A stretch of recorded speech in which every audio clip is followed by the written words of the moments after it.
twongeye kubaha ikaze kuri Treshine, twizere ko mumeze neza, twizere ko muri amahoro, natwe tumeze bam. Izuba rikomeze kuba ryinshi hano muri uyu murwa, ariko mu murwa cyane mu Rwanda hose, ariko nyango hari bice nka Nyabihu baba bafite rino zuba ringana gutya. Nyabihu Gicumbi nekereza ko bari haba harimo akayaga kameze keza gakonje leta ibintu bifite ukuntu bigenda bihurahuramo. Naga ari naho haraye, ariko buriya mu masaha mu gitondo hari umuyaga ukonje winyibutse. Uko buriya muri segonderi narwaraga ibintu bimeze nk'igifu kubera imbeho. Mu gihe cy'izuba n'igihe nigaga meze mfashe mu ndobo kugira ngo numve ko hashyuhamo, harakonjaga. N'igihe naburaga n'uburyo nsinzira. Ariko nyine twihangane, dusigaje amezi menshi y'ibi bihe. Ni menshi se? Kwa karindwi, kwa munani, kwa cyenda imvura ikagwa. None se ameze wiga ko amezi abiri. Aya mezi ntabwo ari make. Ko ngiye burankunda ibihe by'izuba kurusha imvura. Urabizi. Cyane umuntu wa mbere numvishe ukunda ibyo. Njye jyenyine kuko sinkunda imvura. Nyikunda kuko yeza imyaka. Ariko nanga kigwa hatari ngombwa. Igwa hatari ngombwa. Nasa mu mujyi barahinga. Mu mujyi twacu turahinga. Oya, ntago mvuga Kigali yose, ndavuga mu mujyi. Nyine urumva kuvuga aho utuye kuko utuye mu murwa mindani. Oya, ntabwo icyo ushatse kuvuga ko sinuye indani. Nimba munabyibuka hari akavideo yerakoreye mu turere tugize Kigali. Ndi kuvuga mu mujyi, abantu ndate nimuza hano hitwa mu mujyi, ndavuga komisiyare. None se komisiyare imvuriragwa bande barahinga, hari ibiryo se nago wakayanze. Impamvu tujye muri en general turebe ikimvura imaze imari. Nge navuse ngo nanga ko igwa ahatari ngombwa. Icyo ni wagakwiye kukiyangira kuko n'izuba rigwa ahatari ngombwa. Izuba ryo nyine kamubwire, imvura iribwira ikagwa komisiyare. Aho bahinze nigwe bikuma. None se komisiyare bazarya gute kandi aho bahinze biteza? Ariko byibura hamwe n'igihe burya nimba yaguye komisiyare ejo bundi ishobora kuzagwa ahandi. None ko ngewe nza ahantu kuva mu Rwanda igiye kumara umwaka itaguye, kandi ariho haturuka ibintu byinshi. None se niyo wumvishe igihugu kivuga ngo tugiye ngo bagiye kubaka uburyo bafuhirira imyaka, uzi ngo aho hantu imvura iba yaguye? Cyangwa nuko baba babuze imvura, leta igafata ingamba zishobora gutuma abo bantu bakomeza kubaho. Bashije kumirwa nabyo waruzi umwana wo muri city. Ari ngiye ndende muri city sha. Umwana no muri city no kutaba pudeti nuko binyuma y'igikoni ukahera yuko abakozi bacu ba Treshine rata ni mubizi, hari ahantu hameze gutya. Nyine muri rusange ibihe isi yose bari kurwana n'ihindagurika ry'ibihe, ariko nyine buri wese agira uruhare rwe mu kurinda ikirere, sibyo? Dutera ibiti two kwangiza ibyo bashyizeho kugira ngo bitume abantu buriya nk'iyo ari ukuntu ngenda najya kubona nkabona nk'umuntu aciye muri jaride. Biriya bintu birandya. Si binandya ko ngenda hatinya mba numva bafunga. Birandya. Ngenda amatinya. Sibe kuvuga nyine Nyabugogo ho harananiranye. Nyabugogo se hari jaride ni he? Hari icyageze barahatera. Navuga nayiga bana basoka bafanga. Nyabugogo barayizi cyangwa barayibarirwa. Amafaranga bayatwara mu gishanga abaturage bagahinga. Ariko ndaharya hirya yaho nyine ku nkengero z'umuhanda ubona ko hari twa pasiparumu. Nukuri kabumbe iyo ndebye umuntu gira gutya n'ikirenge cye muri jaride, none ibintu kurura bizi cyangwa afashe nk'ikintu kuno umuntu arya bomba arahiriye ajugunye igishishwa mu muhanda aho yiboneye. Nigeze mbona umuntu ucira ari mu modoka. Iyo tubaho twegereye aho hafi gato byari budushyikeho. Uwo muntu abatekereza nanjye nagiye nibaza uyu muntu mu bwonko bwe harakora. Hari ibintu abantu nyine dukwiye gucikaho. Hari za puberi hirya no hino mu gihugu. kuba wafata ahantu hose nta na metero zingahe zirimo muri haba harimo wagashyize mu mufuka cyangwa niba udafite umufuka atware mu ntoki ari nk'igihe ngenda rwose nkagenda ahantu hanini ngenda n'icupa ry'amazi ndi gushaka ahantu hari puberi yigo pe kuko twubahe uzi ko baba bashyizeho abantu ariko bagomba gukubura iyo myanda ugira uruhare se muri abo bantu bakubura ku muhanda uruhare ugiramo ni uruhare mu iterambere ryacu sibyo abanyamahanga bagenda bavuga ko tugira isuku sibyo ntibayibone i Kigali gusa ntibayibone i Kigali gusa bayibone mu nkengero iswara igenge ndashaka ahantu ho gucira nahabuze icira mu gacupa ahubwo Kigali yakira ifite isuku kandi rero mu nkuru yacu uyu munsi ikiganiro cyacu cy'uyu munsi ako karagaciyemo hanyuma rero ngo abantu ntabwo mukigira ubumuntu ngo ubumuntu bwanyu haba gihari mu muryango hirya no hino abantu bicanye abantu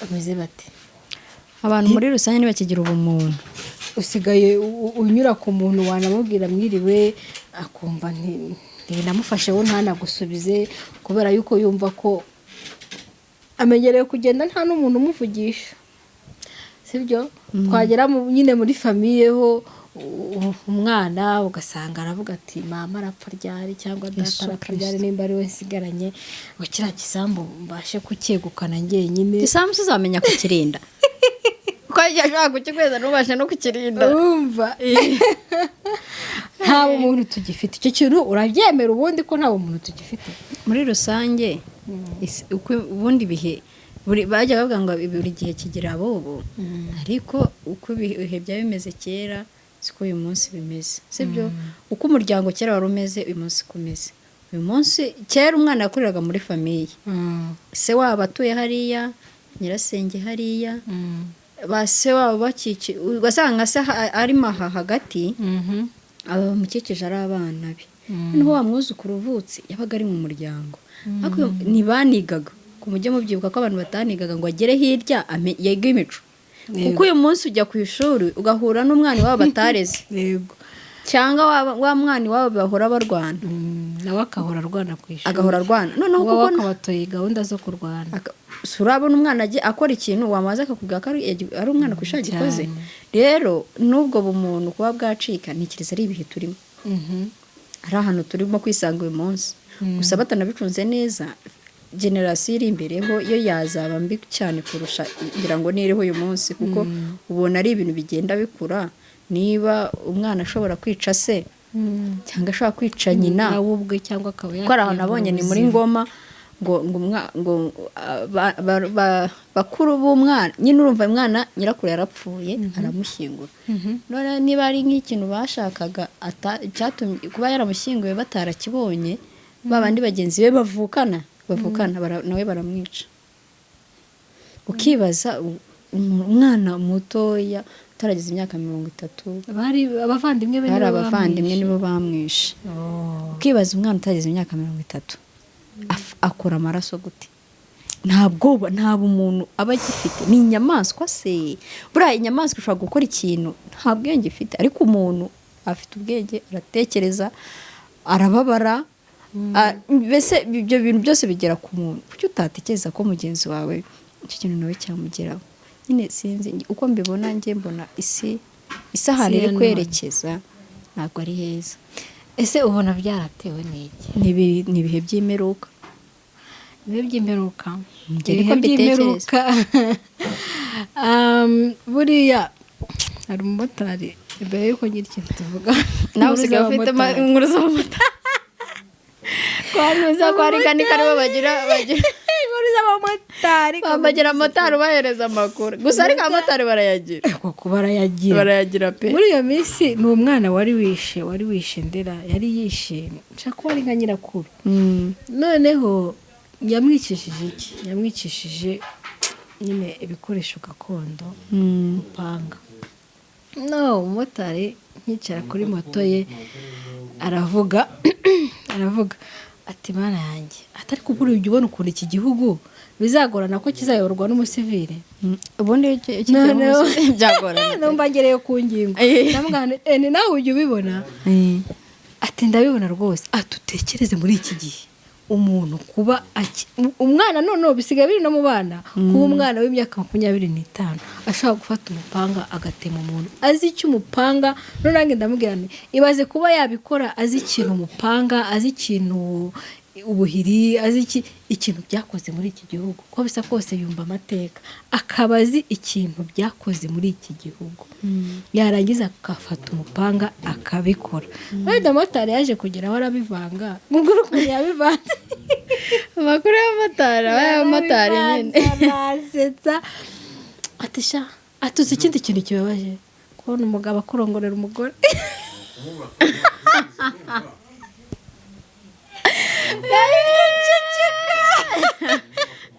nuko reka bari abamotari uzise abamotari impamvu abamotari bakora amanywa nijoro baba bazi byinshi wowe usibye no kuruhuka banabona byinshi kuko nibo badepoza abo bagore kuri ayo mago nibo badepoza ku maroji nibo badepoza ahantu hose rero ababibona ese niba ajyanye umuntu kuri roji agahamagara akitaba umugabo akaba ari umwishyurira kuri roji uwo muntu se buriya abatari mutubwire buriya nta wajyanye umugore we kuri azamutega akamutega akamujyana kuri roji umugore atamenye ko ari we nanjye nava yamwishe murabe mutabyumvise ntabwo wacika umugabo nyine yarabivanze abwira agahinda ke numva yabitinze ndabona muto ariko kubivuga nkaho ari we byabayeho ati shati bireke byambayeho urumva nyine yambaye ibintu byinshi ashaka kugarukaho nyine yarambohokeye arambwira ndamwana nyine ihangane bibaho ariko urumva ni bwabo umuntu n'ubundi tugikomeza kugarukaho urumva nimba umwana abasha gufata ukuboko kwe akica ukuboko kundi kwamurezi ni gute ukamubyara ukamurera ukamuvunikira ukamukuza akagera ahandi afite izo mbaraga zo kukwica akavuga ati ndakora iki kugira ngo ibi ntibimbigereho ni ikibazo gikomeye ariko ngewe rimwe na rimwe natwe ababyeyi tubigiramo uruhare sibyo tubigiramo uruhare kurera abo nyamaswa ushobora no kutamurera hari ibikinisho ngewe buriya sindi bujye mu madini cyane n'ibiki ariko hari idini rimwe ngewe buriya nkunda ukuntu rirera rifasha ababyeyi uburyo ribigisha uburyo bumwe cyangwa ubundi ugasanga hari igikinisho umwana wabo adashobora gukinisha ujya ubona nk'imbunda ugurira umwana imbunda sibyo burase ni bibi bya bintu ntabwo ari byiza sibyo njye ntabyo narinze njyewe uko ntekereza ko arabifata nk'igikinisho arase bubu undi nawe yifate nk'upfuye nimba ari benshi bamwe baze gupfukama bagire gute bamumaneka amaboko nk'abasaba imbabazi ibyo byose barabikora kubera iki barabikora kubera ibyo babonye muri televiziyo sibyo ugerekaho kumwereka ibintu byica sibyo ubwabyo nabyo ni ikibazo umwana ntiyagakwiye kureba ibyo bintu ugeretseho kumugurira cya gikoresho ese ku bwonko bwiwe ubwonko bw'umwana buriya bufata byinshi cyane byinshi ku kigero cye uri kumwigisha ko kwica ntacyo bitwaye ari ibintu bisanzwe nahindukira akakwica ni gusa njye ntabwo nari mbizi pe nese urumva atari byo ushize muri logike urabivuze numva ndabitekereje ariko uvuga ngo umwana kuba yarasa kuno umugurira imbunda akajya arasa amazi ntabwo najyaga mbitekereza cyane we ntabwo azi ko ari kurasa amazi biri kumushimisha kuko ari kubona ari kurasa nka ba bandi biteye nka bya bindi nta n'ikintu buriya uzi ko buriya umwana ushobora kumucaza ukamubwira ati ari imbunda n'imodoka ugurira iki arahitamo imbunda abana bakunda imodoka bakunda imodoka biraterwa n'ibintu wenda areba nimba areba ibintu byo kurwana kuretse babandi oya biriya bintu byo kurwana byo njye sinjya mbishyigikira kuko umwana niyo abirebye hari abyapurika ku bandi. Urumva rero mu buryo bumwe cyangwa ubundi, cyangwa se umwana akoze agakosa tuvuga wenda dufata iki urugero, umwana arasitaye sibyo, ageze nko ku meza ayisitayeho, imeza iragusitaye, shira ahangaha, ukubise ya ntebe, wa mwana uraba uri kumwigisha kurwana mu buryo bumwe cyangwa ubundi sibyo. Yego noneho nizajya mwica tujye twihorera, uramubwira ati pore, ukagira uburyo bundi umukasaringamo, ariko gukubita ya ntebe azumva ko umuntu umukoreye ikosa wese agomba gukubitwa. Nagera ku ishuri ni handi wa mwana nyine nagira akana agonganiramo na mugenzi we azakubita. Rero hari uburyo tureramo abana tukabariramo tubambura umuntu sibyo. Njye niko mbyumva. Njye nekereza ko umuntu yivukira Beni, umuntu arivukira. Uzi ko hari umwana iwabo wabonaga nyine bazi kurera pe, nyine hari umunyampuhwe, isaha ari kenshi bakarera wa mwana, yamara gukurusha akaba utandukanye n'uko iwabo wababonaga. Nyine abo barahari sibyo, abo barahari, ariko ni ku kigero kingana iki? Si ikigero gitoya cyane. Rega buriya kenshi tuvuga ibintu twabonye, ntabwo ari ibintu biri generale mu bantu bose. Icyo twakibreminga nk'ababyeyi ni uko tutakibonera abana umwanya sibyo. Wenda uri kumurera azi ko guhana umwana ari ukumukubita gusa, ntabwo amuhanisha neza, aramuhanisha uko agenda akura umuntu buzaba bwaramushizemo, uzasanga nyine no kwica umuntu ntacyo bimutwaye. Mani tubabarire, twongere twisuzume natwe ubwacu. None se nimba uwo mwana yarakuze, ukwica umuntu ni ikintu gikomeye. Nimba yarakuze mwebwe ubwanyu, we nk'ababyeyi banyu biwe, muri abantu mubona murwana, papa wawe cyangwa mama wawe umwe abwira undi ngo n'ubundi nzakwica, yego sibyo, we ntacyo umaze. Umwana ahora nawe yumva ari ibi, nawe abifata mu mutwe atewe, uko burya mama nta kintu amaze, uko burya data burya nta kintu amaze, uko burya n'uwamwica nta kintu bitwaye. Wenda afite n'inkuru z'ahandi muturanye bagiye oya, ahubwo n'uwo mubyeyi ukora ibyo arahindukira akajya mu matwi y'umwana akamubwira ububi bwa nyina cyangwa bwa se. Ugasanga wa mwana akuze yanga wa mubyeyi wa kabiri. Hani nyina ashobora no arega ababyeyi b'uyu munsi ate no kuvuga ngo nyina cyangwa se afite ukuntu ashobora no kugenda akabwira umwana ngo so tuzamwica cyane, ati niyo naba ntakiriho nkagenda mbere uziyeranje. By'ukuri rero nkurikije ukuntu umwana akunda umubyeyi we, umubyeyi akunda umwana we, mu by'ukuri muri kamere muntu nuko byagakwiye. Ariko nimba bihindukira bikagenda ukundi, tukumva ngo umuntu yicanye, tukumva ngo umugore yishe umugabo cyangwa se ngo arakekwaho kwica umugabo, ubundi wisanga gute uri gukekwaho icyo kintu?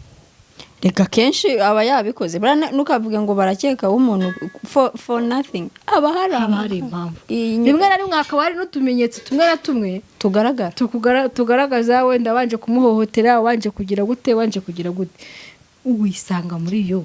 Gusa reka kubwiza ukuri, buriya bari abantu babana nubwo twakivanga mu bintu byabo, ariko buriya hari igihe umuntu agukorera ikintu akakumaramo ubumuntu, ugasanga wa undi umwishe cyangwa umukoreye ikindi kintu ni nko kwihimura. Oya, hari ukuntu umuntu agukorera ikintu ukiratuva nawe wakushyizemo imbaraga zawe, ugasanga wa muntu ntiyari afite n'uwo mugambi, byatewe n'ibihe bari barimo. Nabyo birashoboka kuko abantu bicana uyu munsi bamaze kwiyongera, bamaze no kuba benshi, kuko abagore bica abagabo n'abagabo bica abagore.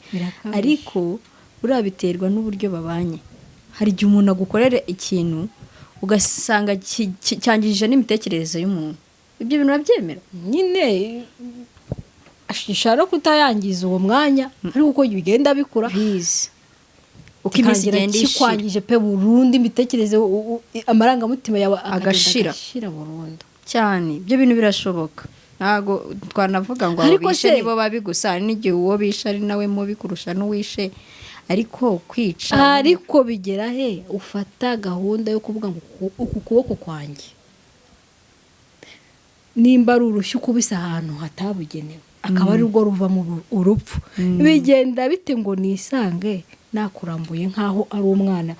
Ubundi hari ibintu biba ku bantu bashakanye ukajya ugira ngo umwe afata undi nk'umwana mutoya cyane cyangwa utagira ubwenge urumva umwana niwe ukosa akantu nyine ukuba wafata akanyafu ugakubita ukumva ni ibintu bisanzwe. Ariko umuntu mukuru urajya gufata urushyi rwawe mukuru unamubwira ijambo akaribika imyaka 10 cyane. Umuntu mukuru buri kintu cyose umukoreye aranota. Si umwana uri bukubite cyangwa ubwire agahita bisiga akantu kariko kumukubita. Gukubita buri umuntu mukuru bigaragara nk'agasuzuguro karenze ikindi kintu cyose gishoboka. Menya hari nko mu bashakanye n'urugero uvuga ngo urambure inkoni yawe umukubite cyangwa urushyirwaho umukubite niyo wajya gusambana ahandi byaruta ariko yabyihanganira kuruta uko wagenda.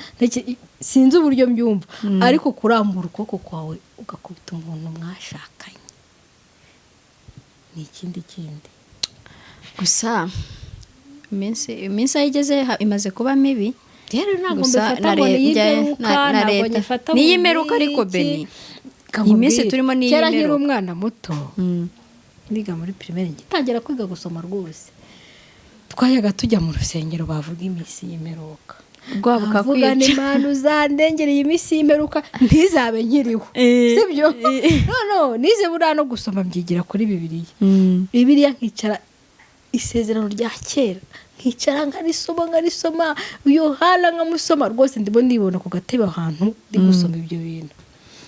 None nkavuga nabisoma ubwo wabukanyica nkavuga yabaga ari nk'igitabo runaka nasomye ikindi kitarege bintera ubwoba akubwire nakuze mu bwoba ndi kuvuga nti Imana uzandengera iminsi yimeruka izaze ntakibaho. Iminsi yimeruka rero nagiye tabayeho urushaho gusangana abasogokuru bacu barakuze bavuga ngo iminsi yimeruka ngire mpamvu ntari bwemerana niko byumva se ntago ndi bwemerana nawe ngo byose tubona ngo ni iminsi yimeruka nibi ahubwo hari ukuntu abantu rega dupfa mu mutwe ikintu cyaba ni iminsi yimeruka none se nyine wabikoraho iki umwana yakigira nabi yatahije ariko wa mwana uri umwana w'iminsi yimeruka wo kugira ngo hano umwana ngo ejo n'ejo bundi atazavamo Marine idashoboze ejo atazakuzanira abajura.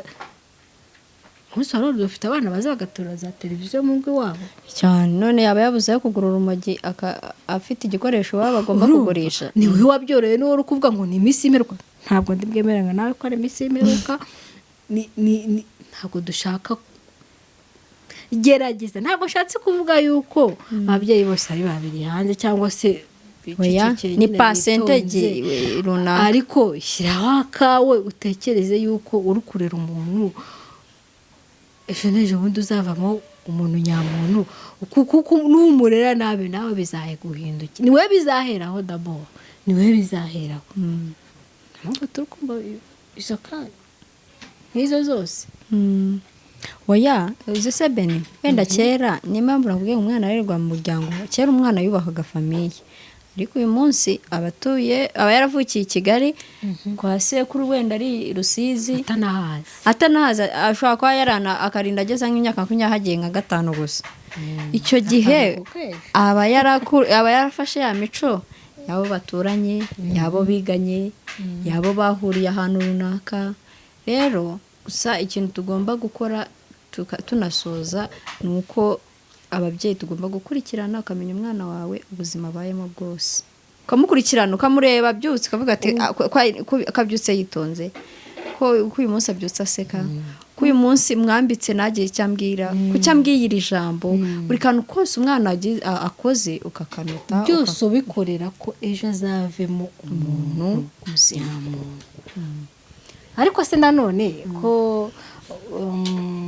tubisanga no mu bakuze abo ngabo bakure kwa nyirakuru bakure kwa imico bakayibona mu bakuze barica mu bakuze rega neza kuki bavuga ngo igiti kigororwa kikiri gito biba byarahereye hasi umwana akiri mutoya.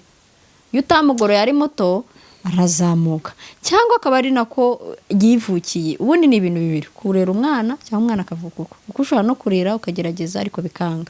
Icyo gihe nawe nubwo wiblaming uravuga uti ntacyo nakoze ahasigaye naho Imana, niba nta kintu Imana ihinduye biranze nyine, ariko wirekeraho kugira ngo ejo n'ejo undi naba kwakunda uvuga uti ni jyewe wibureme uvuga uti iyo mba narabimenye, iyo mba nagize gutya, iyo biba byaragenze gutya.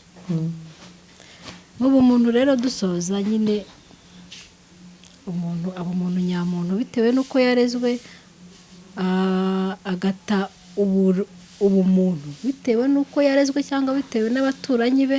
Rero twese duharanire, waba umuturanyi waba umubyeyi, uharanire kureramo umuntu uzavamo umuntu nyamuntu ufite amarangamutima y'umuntu, sibyo? Murakoze.